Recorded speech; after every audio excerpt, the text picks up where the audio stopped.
So, something I'm learning about myself is that envy is something I struggle with.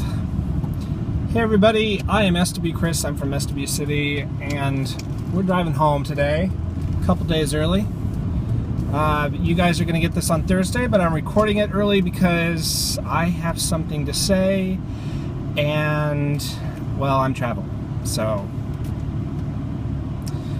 yeah, envy.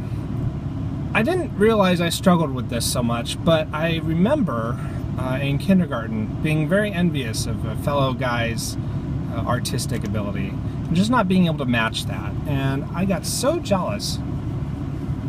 And I haven't really done anything that creative since, to where I was in direct competition with other people until I started doing YouTube. So I'm actually kind of wondering, does anybody else have trouble with this? When they see other YouTubers succeed, do they feel envy? Do they want to do they want to be as successful as they do, and do they kind of resent the fact that other people are more successful? You know, for me, what kind of brought this on was Pungent's going full time. Hey, what are you waiting for? You lady. Oh, good God. Okay.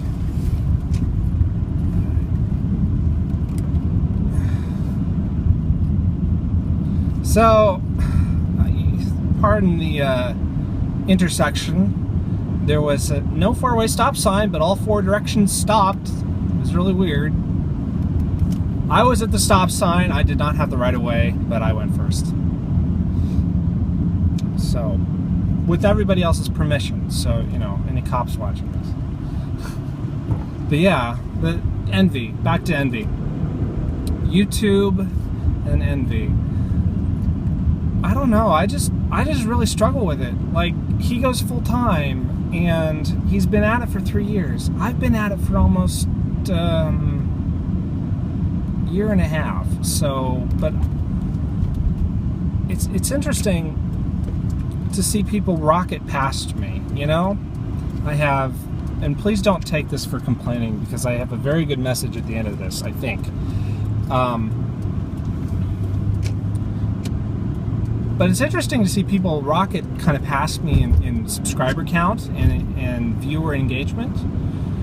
I have 300 subscribers, and I'm very grateful for every single one of them. It's really kind of thrilling in a way, but compared to other people, I feel like my growth rate is just slow. It's not ticking up as much as I would like. And, you know, just comparing myself with other people is a bad habit. I know that. So,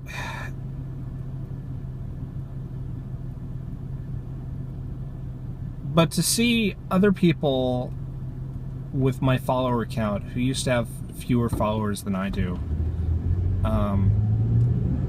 just start getting more engagement overall. Not just subscribers, but people actually commenting on their videos. Enjoying who they are as a person, and just to see people with, you know, 100 subscribers rocket up to 1,000, and then 2,000, and then 3,000, and then up to 10 or 15,000, all within the space of a year or 2 years. It's really, I just feel like I missed the boat. Like I got started on YouTube 6 months too late, or maybe even a year too late, because this is actually my second channel that you're watching this on. I started one earlier that I tried to do a group thing with, and it didn't really work out, so I started my own channel 6 months after that, which is the one you're watching the video on now. Because really I just got frustrated with the part-time sort of, oh, I'll do a video whenever I feel like it, and you do all the hard work, Chris. You know, I just kind of got frustrated with that attitude, and I just struck out on my own. And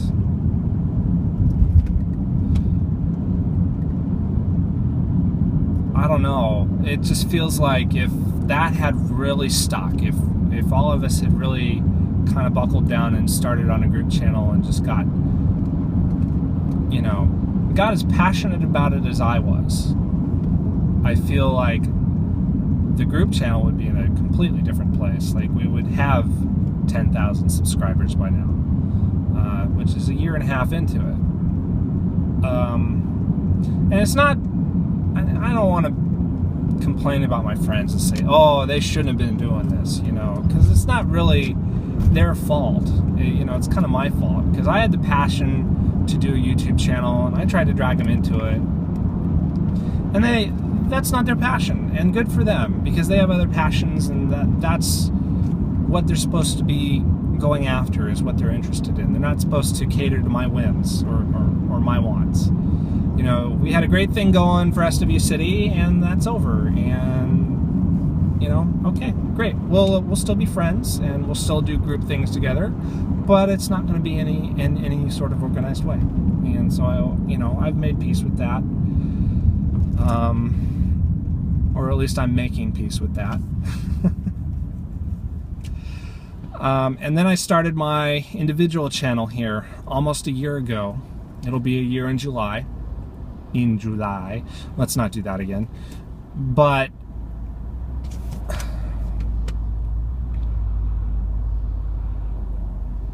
that one, I just feel like I got started too late for a Minecraft channel. You know, I think the marketplace for Minecraft reached saturation probably around the time I started the group Minecraft channel back in December of 2012.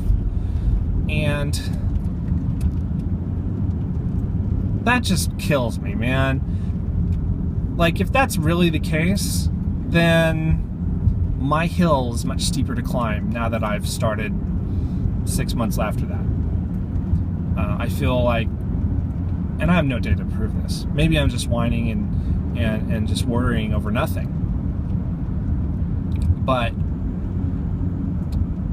when you start 6 months after what seems to be the saturation point, it's not just that you're 6 months behind everybody, it's that you're exponentially going to be behind everyone for the rest of your channel's life, assuming that it stays on Minecraft, you know?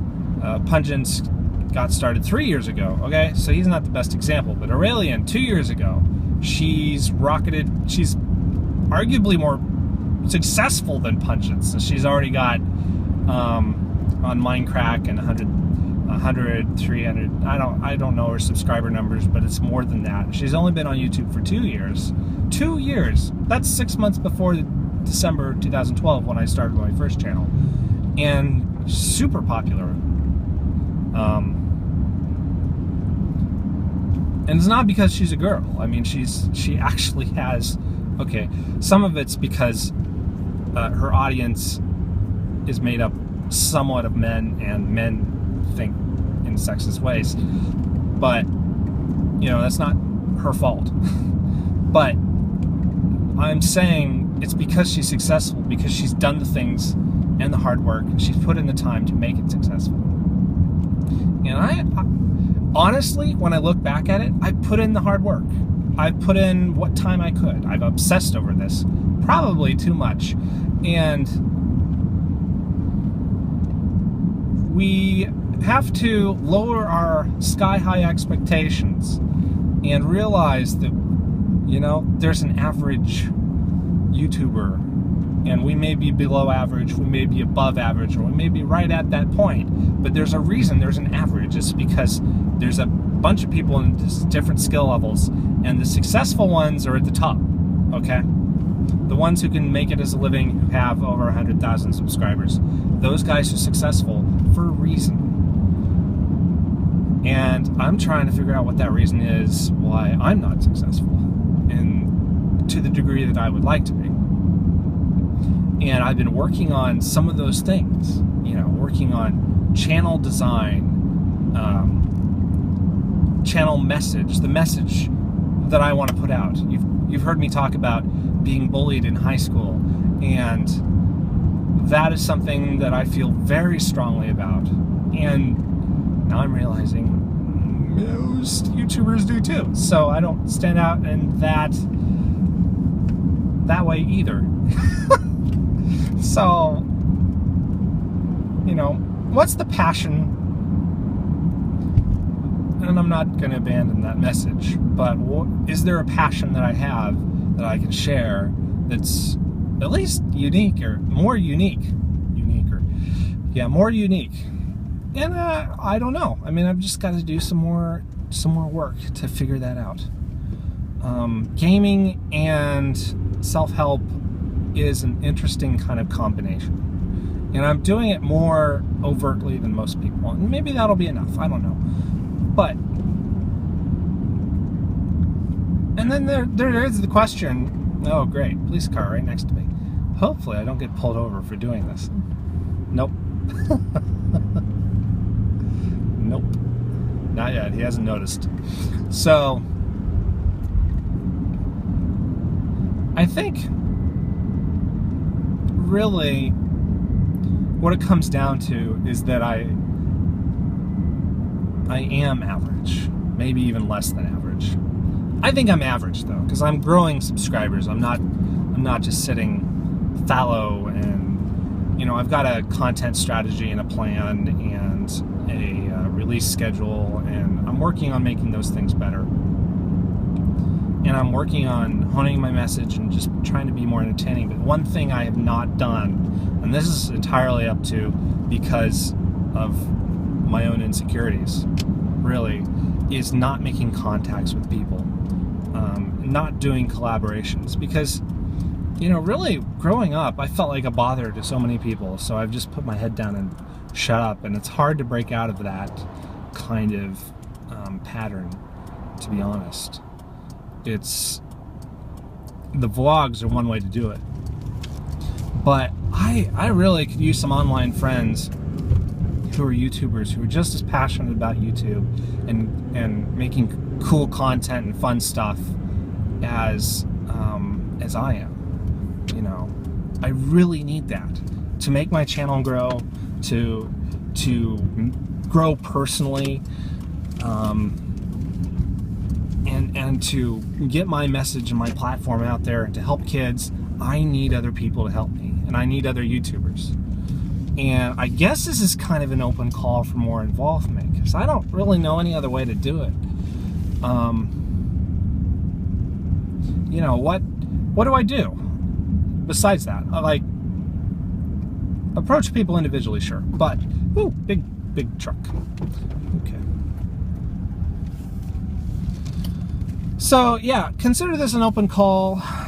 How do I find people? How do I network? My friends, as fun as they are, they're not as passionate about YouTube as I am. And I'm going to keep those friendships, and they're always going to mean a lot to me, and they're not going to go to the background. But, I just need other friends who are passionate about the whole YouTube thing. And I know I'm rambling and repeating myself now because it's personal, and that's what happens when I do personal stuff, is I start rambling.